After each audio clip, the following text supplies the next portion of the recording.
फल संजाता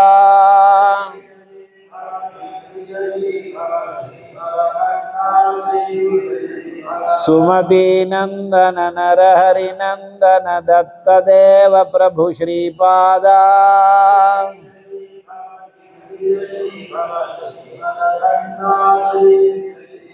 पीठिका पुरा नित्य विहारा मधुमति दत्ता मंगल रूपा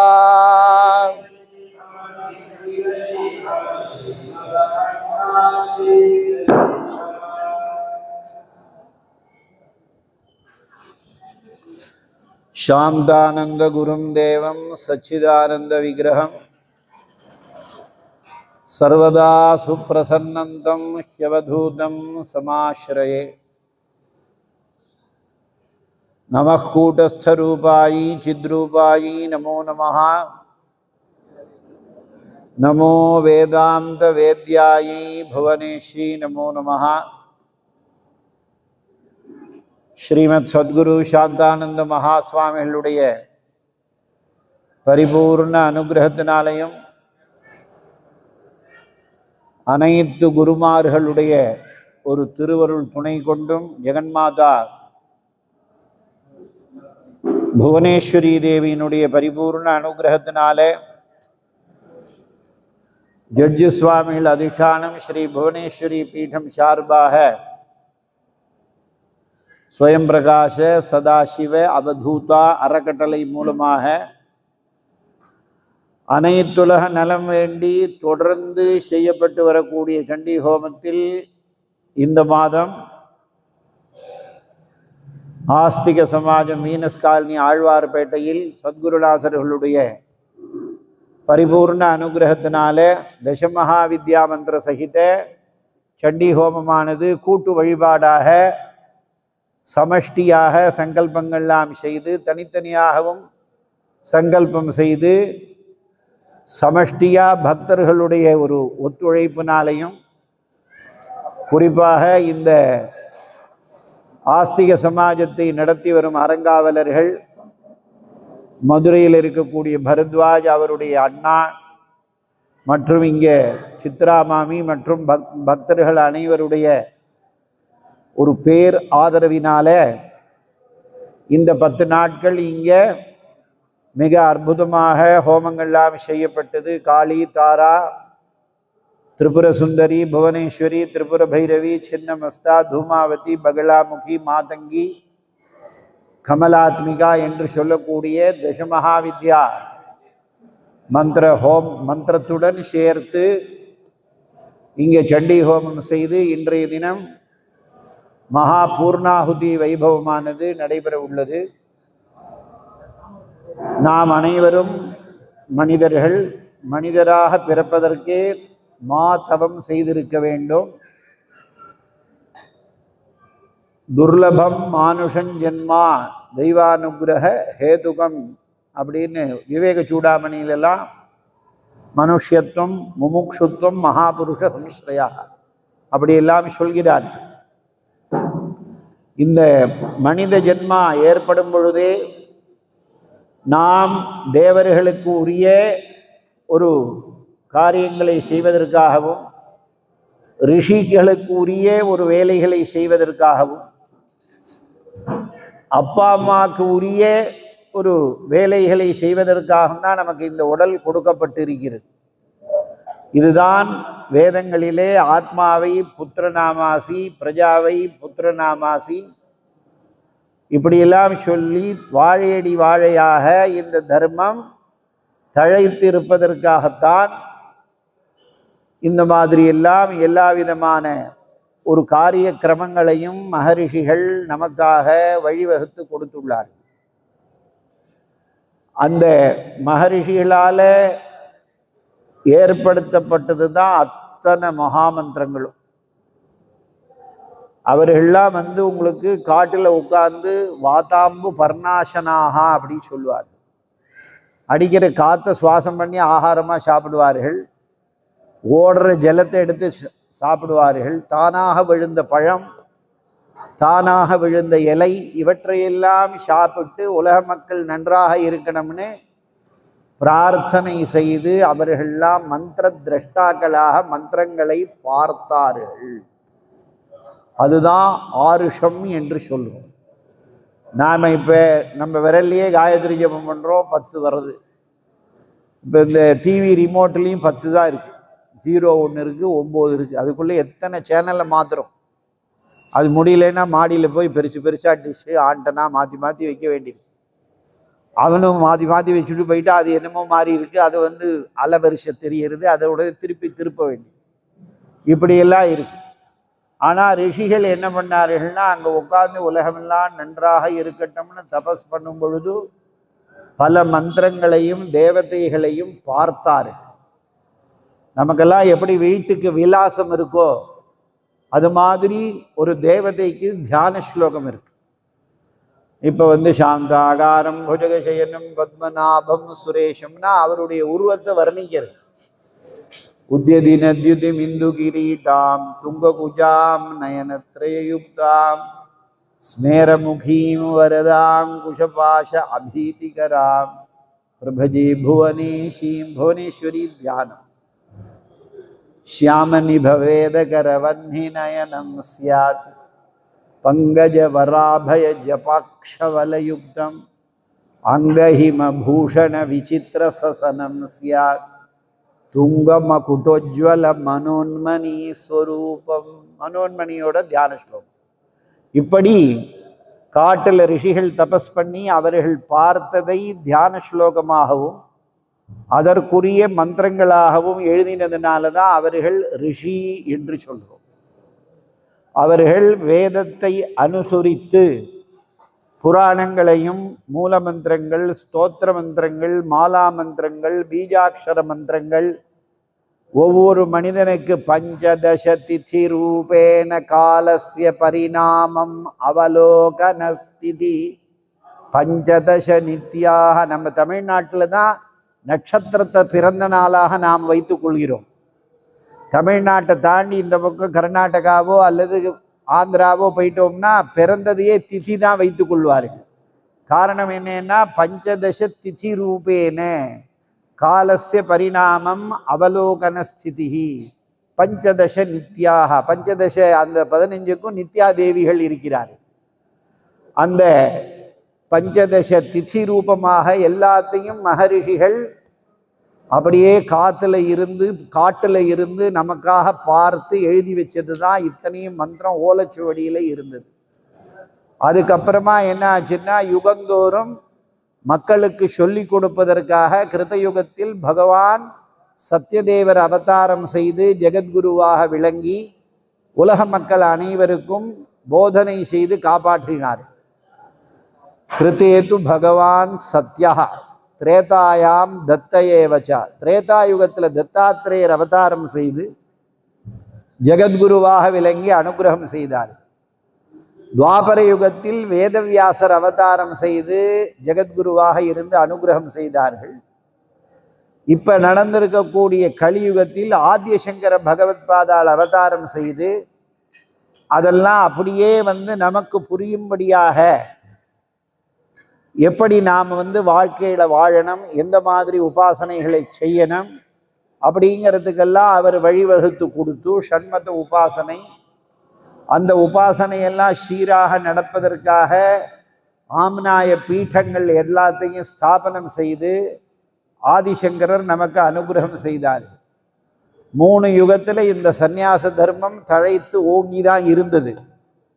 ஆனால் இந்த கலியுகம் உடனே என்ன ஆச்சு அப்படின்னா, அக்னிஹோத்திரம், கவாலம்பம், சந்நியாசம், பல பைத்திருக்கம், தேவராட்ச சுதோத்பத்தி, கலவு பஞ்ச விசர்ஜயத்துன்னு 5 காரியம் கலியில பண்ண முடியாதுப்பா, அதனால நீ சிரமப்படாதேன்னு ஒரு ரிஷி சொன்னார்.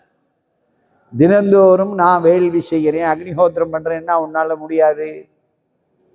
அப்புறம் நான் ஏறு உழுதுதான் நான் பயிரெல்லாம் நெல்லெல்லாம் விதைப்பேன்னா அதுவும் முடியாது. டிராக்டர் வந்துடும், 2 கையில் ஓட்டின்னு போகிறது, அப்படி திருப்பி ஓட்டின்னு போகிறது, இதெல்லாம் வந்துருப்பா, முடியாது. அதுக்கப்புறம் பித்ருகாரியங்கள்லாம் கூட சரியாக நடக்காதுப்பா, அதனால தான் எல்லா இடத்துலையும் பரிகார ஸ்தலங்களாக இருக்கும். அதுக்கப்புறம் அரசாங்கமும் சற்று சொல்லிக்கொள்கிற மாதிரி இருக்காது. சந்நியாசம்ங்கிறது இதெல்லாம் சேர்ந்து இருக்க வேண்டிய சூழ்நிலையில் அவர்கள் இருப்பதுனால இந்த சந்நியாசமும் இந்த யுகத்துக்கு வேண்டாம்னு ரிஷிகள்லாம் முடிவு செஞ்ச பொழுது ஆதிசங்கர பகவத்பாதால் அவதாரம் செய்து அப்படியெல்லாம் இருக்கக்கூடாது, மற்ற 4 வேண்டாம், சந்நியாசம் கண்டிப்பா வேணும். ஏன்னா அப்பதான் அவன் பற்றற்று இருந்து உலகத்துக்கு நன்மை அவனால செய்ய முடியும். அவன் இதுன்னு ஒன்று வந்துருதுன்னா அப்புறமா அவன் செய்யறது கஷ்டமாயிடும். அதனால இப்ப எல்லாம் அது இல்லாம இன்டர்நெட்டு மாட்டின்னு இருக்கோம், வலையில அப்படியே உள்ளுக்குள்ள மாட்டின்னு. அது மாதிரி மாட்டல் இல்லாத ஒருத்தன் இருக்கணும்னா அவன் சன்னியாசியாதான் முடியும்பா அப்படின்னு சொல்லி அவர் தசநாம சம்பிரதாயத்துல நதி, தீர்த்த, புரி, கிரி, பர்வத, அரண்ய, சரஸ்வதி, இந்திர சரஸ்வதி, பிரம்மேந்திர சரஸ்வதி, இப்படியெல்லாம் ஒரு தசநாமி சம்பிரதாயத்தை அவர் வழிவகுத்து கொடுத்து அனுகிரகம் பண்ணினார். அவருடைய வழிகளில் தான் இன்னைக்கு உலகத்தில் இருக்கக்கூடிய சன்னியாசிகள் எல்லோரும் இருந்து வருகிறோம். அதில் அவர் காட்டின முறைப்படி தான் நாங்கள்லாம் தத்தாத்திரேய பாரம்பரியமாக இருந்தாலும் ஆதிசங்கரர் காட்டிய வழியில் தான் சந்நியாசம் வாங்கி தண்டத்தெல்லாம் வச்சு அனுஷ்டானங்கள் பண்ணி அப்புறம் தண்டத்தையும் பரித்தியாகம் பண்ணி துரியாதீத அவஸ்தைக்கு வர வேண்டும் என்று எழுதியிருக்கிறார். அப்படித்தான் உங்களுக்கு நம்ம புவனேஸ்வரி அவதூத புவனேஸ்வரி பீடமானது தத்தாத்திரேய பாரம்பரிய பீடமாக அது வருகிறது. தத்தாத்திரேயர் தமிழ்நாட்டில் இப்போதான் நல்ல பிரசித்தமாயின்னு வருது.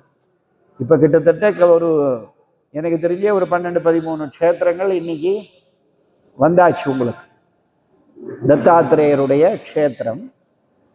இப்போ நாம் வடநாட்டு சம்பிரதாயத்தில் பார்த்தோம்னா நவநாத் சம்பிரதாயம் என்று சொல்வார்கள்.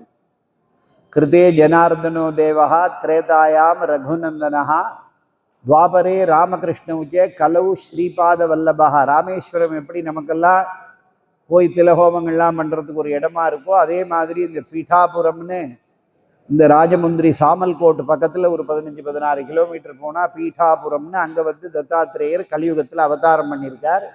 ஸ்ரீபாதராஜம் சரணம் பிரபத்யே அப்படின்னு அந்த இடத்துல அவர் அவதாரம் பண்ணியிருக்கார். அதனால அந்த தத்தாத்திரேய சுவாமி தான் இந்த துரியாதீத அவதூத மார்க்கத்தெல்லாம் உபதேசம் பண்ணினவர்.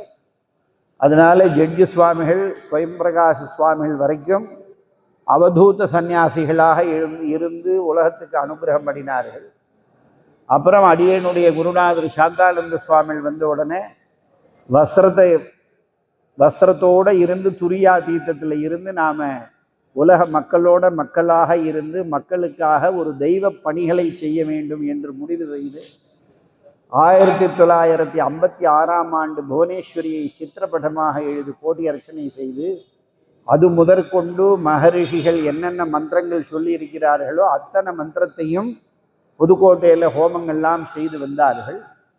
அந்த ஹோமத்தோட ஒரு பலன், அவரும் காஞ்சி ஆச்சாரியால் சிருங்கேரி ஆச்சாரியால்கிட்ட ரொம்ப நெருக்கமாக இருந்தார்கள் சாந்தானந்த சுவாமிகள்.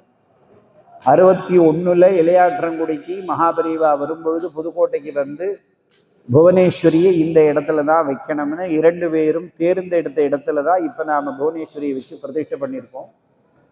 ஓம்காரானந்த மகாசுவாமிகள் அவர்கள் 16 ஆண்டு காலம் அங்கே பீட்டாதிபத்தியத்தை ஏற்று தர்ம சம்வர்தனி கோவில் மாதிரி திருவையார் மாதிரி நாம் அதை ஏற்படுத்தணும் அப்படிங்கிற ஒரு சத்திய சங்கல்பத்தை செய்து 2017ஆம் ஆண்டு நானும் அவரும் சேர்ந்து சாதுர்மாசியங்கள் செய்து அப்பையிலேருந்து அந்த பணிகள் ஆரம்பித்து 2025 தான் அந்த பணி பூர்த்தியாச்சு. அவர் என்னென்ன நான் சரஸ்வதி மஹாலில் போட்ட சிற்ப ரத்னாகரம், சிற்ப சாஸ்திரங்கள், மயமதம், இந்த புஸ்தகங்கள்லாம் பார்த்து அந்த தியான ஸ்லோகத்து வடிவத்தெல்லாம் எடுத்து அதுக்கு நிறையா வேலைகள் பார்த்து அதுக்கப்புறமா 14,100 சதுரடி கல்ஹாரமாக திருப்பணி செய்து ஒரு 11,000 சொச்சம் பக்தர்களை ஒருங்கிணைத்து அவர்கள் கொடுக்கக்கூடிய ஒரு திரவியங்களை வைத்து அந்த இடத்துல கல்ஹார திருப்பணி செய்து கும்பாபிஷேகம் நடைபெற்று 3 ஆண்டுக்கு விடாமல் புவனேஸ்வரி கோட்டி மூலமந்திர ஹோமமும் சாயந்தரம் இதே மாதிரி சண்டி ஹோமமும் அங்கே நடந்து வருகிறது. அது இன்னும் பலப்படணும் அந்த பீடம் தொடர்ந்து குரு பாரம்பரிய பீடமாக விளங்கலாம். அதற்கு நாம் இப்போ அதற்கு உண்டான ஒரு வசதிகளை ஏற்படுத்த வேண்டும் என்பதற்காகத்தான் இந்த மாதிரி ஆங்காங்கு 10 நாட்கள் 27 நாட்கள்லாம் ஹோமங்கள் செய்து அதன் மூலம் வரக்கூடிய ஒரு வருவாய்களை அந்த இடத்துல ஒரு கார்பஸ் ஃபண்டு மாதிரி வைத்து அந்த கோவிலை, அந்த புவனேஸ்வரி ஜெகன்மாதா புவனேஸ்வரி பீடத்தை நன்கு நடத்த வேண்டும் என்பதற்காகத்தான் இது யாத்திரை மாதிரி ஒவ்வொரு இடத்துலையும் 10 நாட்கள் ஹோமங்கள் செய்து வருகிறோம். இந்த சண்டி ஹோமம் என்பது கலியுகத்தில் கண்கண்ட மருந்து. காரணம் என்னன்னா, பூஜனீயோ விசேஷேன கலவு சண்டி விநாயகவுன்னு எல்லா விதத்துக்கும் இதில் பரிகாரங்கள் இருக்கு. உங்களுக்கு வேதத்துக்கு யதா வேதோ ஹ்யநாதரிஹி தத்வத்து சப்தசதி ஸ்மிருதா, எப்படி வேதம் அனாதி காலம் தொட்டு கையாளப்பட்டு வருகிறதோ அதே மாதிரி இந்த சப்தசதி என்னும் சொல்லக்கூடிய 700 மந்திரங்களும் அனாதி காலமாக ரிஷி பாரம்பரியமாக வந்து கொண்டு இருக்கிறது என்று சாஸ்திரங்கள்லாம் கூறியிருக்கிறார்கள். அப்பேற்பட்ட மகான்கள், எத்தனையோ மகான்கள். இப்போ சுடக்கிற நேரத்தில் யாராவது ஒரு சித்த புருஷர் எங்கேயாவது பிறந்திருக்கலாம், நமக்கு தெரியாது. ஆனால் என்னன்னா, எத்தனையோ மகான்கள் இந்த மாதிரி வேள்விகள் செய்து தியானங்கள் பண்ணி தபஸ் பண்ணி உங்களுக்கு நிறையா உலகத்தை காப்பாற்றுறதுக்கு அங்கங்கே நிறையா பிரார்த்தனைகள் பண்ணி கொண்டு வருகிறார்கள். அதில் சாந்தானந்த சுவாமிகளுடைய ஒரு பரிபூர்ண அனுகிரகத்தினால அவர் 1956ஆம் ஆண்டு முதல் என்னென்ன பூஜைகள் பண்ணாரோ அத்தனை பூஜைகளையும் நாங்கள் அவரை பின்தொடர்ந்து அத்தனையும் பண்ணி வந்துட்டு இருக்கோம். அதனால் இப்போ நம்ம அடுத்தது உங்களுக்கு நாளையிலேருந்து நம்ம சுவாமிகள் சாந்தானந்த சுவாமிகள் ஆதம்பாக்கத்தில் ஒரு புவனேஸ்வரி பிரதிஷ்டை பண்ணியிருக்கார். அந்த இடத்துல போன மாதம் கும்பாபிஷேகம் நடந்தது. 48 நாட்கள் அங்கே மண்டலாபிஷேகம் நடக்கிறது. நாளை முதல் அங்கே 10 நாளைக்கு சண்டி ஹோமம் நடக்கிறது. அதற்கு பிற்பாடு 31/3/2026 செவ்வாய்க்கிழமையிலேருந்து 26/4/2026 ஞாயிற்றுக்கிழமை முடிய 27 நாட்களுக்கு வேதவியாசர் தபோவனம், களத்துமேட்டு தெரு, காமராஜபுரம், செம்பாக்கம், சேலையூருங்கிற இடத்துல 27 நாட்கள் ஹோமங்கள்லாம் நடக்க போகிறது. அந்த பத்திரிகையும் இப்போ இங்கே வந்திருக்கு உங்களுக்கு. அதனால் மெட்ராஸில் எல்லோரும் 4 பக்கம் 40 கிலோமீட்டர் பெருத்து போயிருந்தாலும் அவரவர்களுக்கு தெரிந்தவர்கள் எல்லா இடத்துலையும் இருப்பார்கள். அதனால் அங்கங்கே இருக்கிறவர்கள்ட்ட சொல்லி இந்த மாதிரி ஹோமத்துக்கு கலந்து கொள்ள செய்ய வேண்டும். இந்த ஹோமங்கள் செய்வதனால தேவதோத்தேசேன திரவிய யாக, தேவதையை உத்தேசித்து நாம் திரவியங்களை சமர்ப்பணம் பண்ணி மந்திரபூர்வமாக ஹோமம் பண்ணினோம்னா அது நமக்கு பன்மடங்காக திருப்பி வருகிறது. பூர்ணாதர்வி பராபத சுபூர்ணா புனகா ஆபதா. எதை பற்றியும் நாம் கவலைப்பட வேண்டிய அவசியம் இல்லை. லலிதா சஹஸ்ரநாமத்தில் ஒரு நாமாவளி வருது. இந்த பாஸ்கர் ராய பண்டிதருங்கிறவர் தான் லலிதா சஹஸ்ரநாமத்துக்கு பாஷ்யம் எழுதியிருக்கார். அவர் விஷ்ணு சஹஸ்ரநாமத்துக்கு பாஷ்யம் எழுதியிருக்கார். அதுக்கப்புறமா நம்ம ஆதிசங்கர பகவத்பாதால் விஷ்ணு சஹஸ்ரநாமத்துக்கு பாஷ்யம் எழுதியிருக்கார். அவர் அந்த மணிகர்ணிகா கட்டத்தில் இருந்து ஆதிசங்கர பகவத்பாதால் ஒரு சின்ன சிறுமியை பார்த்து அங்கே இருக்கக்கூடிய புஸ்தகத்துக்குள்ள லலிதா சஹஸ்ரநாமத்தை எடுத்துட்டு வான்னா அது போய் பார்த்து விஷ்ணு சஹஸ்ரநாமத்தையே கொண்டு வந்து கொடுத்து. நம்மெல்லாம் ஒரு கோவிலுக்கு போனால் ஒரு திருப்புக்கு 3 திருப்பு 4 திருப்பு பூ கட்டி போடுற மாதிரி அவரும் அந்த குழந்தைகிட்ட அம்மா போய் வேறு புஸ்தகத்தை எடுத்துகிட்டு வாங்க, திருப்பி விஷ்ணு சஹஸ்ரநாமத்தை கொண்டு வந்து 3 திருப்பு ஆனதுக்கு அப்புறம் முடிவு பண்ணார். சரி, அப்பா ஆகாசத்தில் வியோமவாணி ஆதிசங்கரா நீ விஷ்ணு சஹஸ்ரநாமத்துக்கு பாஷ்யம் எழுத வேண்டும். உன்னால லலிதா சஹஸ்ரநாமத்துக்கு பாஷ்யம் நீ எழுத முடியாது. அதுக்கு ஒருத்தன் பிறந்து வரப்போகிறான், அவன் தான் பாஸ்கர பண்டிதன். அந்த ஒரு கவலையை போக்கிக் கொள்வதற்காக லலிதா திரிஷதிக்கு நீ பாஷ்யம் எழுதுவாயாகன்னு பகுஷோபமானாமுமாம் ஹைமவதீன் தாகும்ஹோ வாஜா. ஆகாசத்துல வியோமவாணி அசரீரியாக ஆதிசங்கரர் காதில் விழும்படியாக சொன்ன உடனே அவர் விஷ்ணு சஹஸ்ரநாமத்துக்கு பாஷ்யம் எழுதி, அம்பாளுக்கு சஹஸ்ரநாமத்துக்கு பாஷ்யம் எழுத முடியலையேங்கிற குறைய போக்கிக்கிறதுக்காக திரிசதிக்கு பாஷ்யம் எழுதினார். திரிசதிங்கிறது கயேயி லஹ்ரீம் ஹசகஹ லஹ்ரீம் சகல ஹ்ரீம்னு 15 எழுத்து மந்திரம். காலேந்து ஆரம்பித்து இந்த 15 எழுத்துல 300 நாமாவளி. ககார ரூபா கல்யாணி, கல்யாண குணசாலினி, கல்யாண சைல நிலையா, காவரிசையில் 20 நாமாவளி. 15 எழுத்துக்கு 300 நாமாவளிக்கும் அவர் பாஷ்யம் எழுதியிருக்கார். இந்த லலிதா சஹஸ்ரநாமத்துக்கு பாஷ்யம் எழுதினவர் நம்ம திருவிடமதூர் பக்கத்தில் பாஸ்கர் ராஜபுரத்தில் பாஸ்கர பண்டிதர்னு ஒருத்தர் அவதாரம் செய்து அவர் தான் அதுக்கு லலிதா சஹஸ்ரநாமத்துக்கு பாஷ்யம் எழுதியிருக்கார். அவர் என்ன பண்ணார் அப்படின்னா, நம்மளை மாதிரி தான் எல்லாரும் நம்ம முன்னோர்கள் இல்லாமல் கஷ்டப்பட்டு உலகத்தையும் காப்பாற்றிருக்கா, குடும்பத்தையும் காப்பாற்றிருக்கா. இந்த கதையிலேருந்தெல்லாம் நம்ம தெரிஞ்சுக்க வேண்டியது. இந்த அம்பாள் பூஜை பண்ணுறதுக்கு பகவான் கண்ணன் ஈஸியாக வழி சொல்லிட்டார். பத்திரம் புஷ்பம் பலந்தோயம் யோமே பக்தியா பிரயச்சதி அப்படின்னு சொல்லிட்டார்.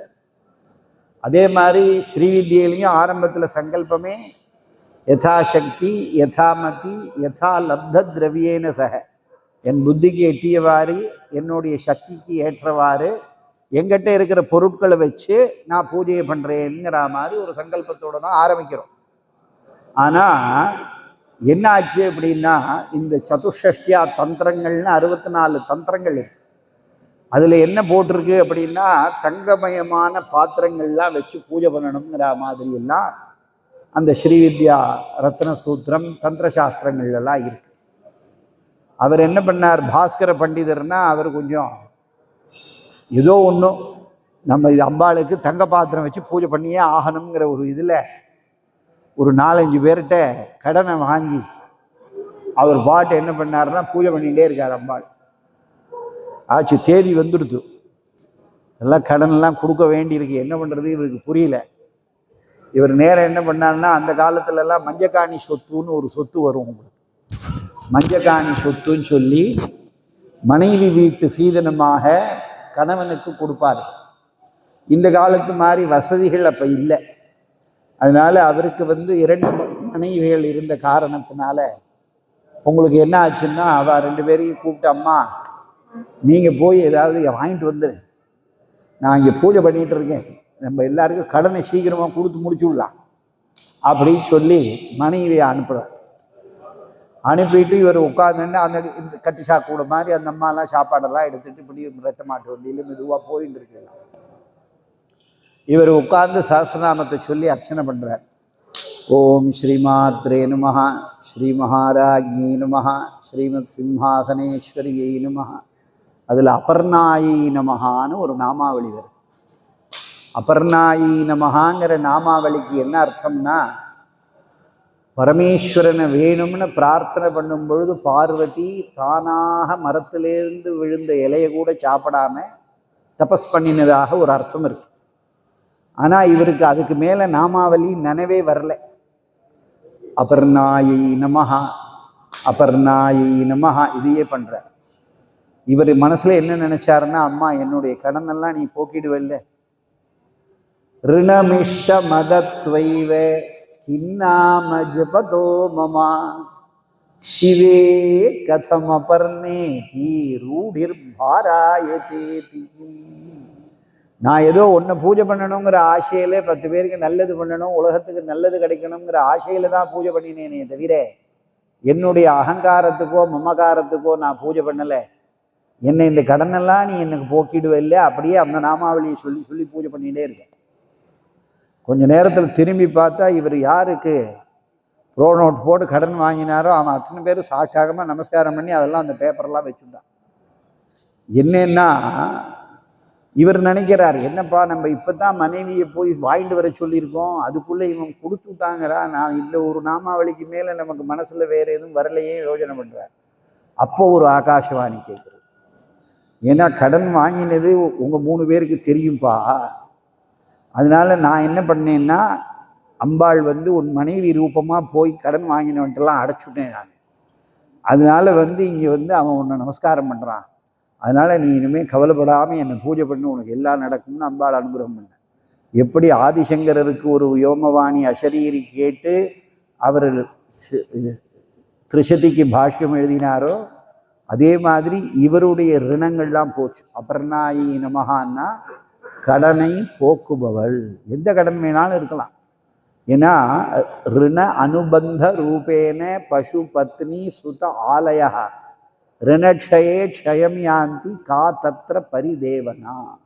ஒருத்தனுக்கு வந்து இந்த உப்பு தண்ணி இருக்கிற மட்டும்தானே நான் அவங்ககிட்ட இருக்க போறேன்னு எல்லாரும் பேசிப்போம் நம்ம வழக்கத்தில்.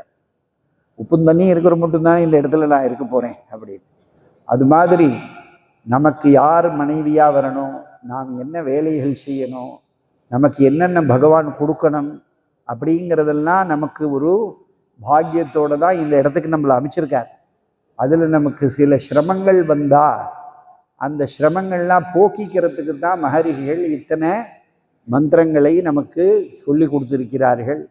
அதனால் இங்கே வந்திருக்கக்கூடியவர்கள் அனைவருக்கும் மன வருத்தம், மெய் வருத்தம், உறவினர்களின் சீர்கேடுகள், என்னென்ன விதமான சிரமங்கள் இருந்தாலும் அத்தனையும் நிவர்த்தியாகும். 12வது அத்தியாயம் இந்த தேவி மகாத்மியத்தை எடுத்து படித்தோம்னா, தமிழ் அர்த்தத்தை படித்தோம்னா கூட போகும், ரொம்ப நல்லா புரியும்.